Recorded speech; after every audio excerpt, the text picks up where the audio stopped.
হাসিনার বুলেট আমাদের থামাইতে পারে নাই, বিএনপির পাথর আমাদের থামাইতে পারে।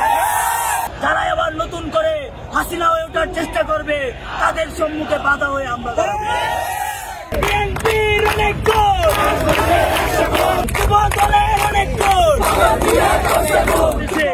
আর কেউ চাঁদাবাজ হইতে পারবে না।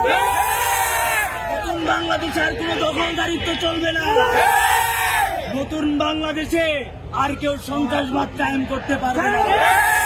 যদি কেউ নতুন বাংলাদেশে নতুন করে আবারও সন্ত্রাসবাদ কায়েম করার চেষ্টা করে, ফ্যাসিবাদ কায়েম করার চেষ্টা করে, আমরা তাদেরকে রুখে দেব। এই বীর চট্টলার বিপ্লবী ছাত্র জনতা, বাংলাদেশের বিপ্লবী ছাত্র জনতা কেউ ঘুমায় যায় না। যখন হাসিনার বুলেট আমাদের থামাইতে পারে নাই, এই বিএনপির পাথর আমাদের থামাইতে পারে।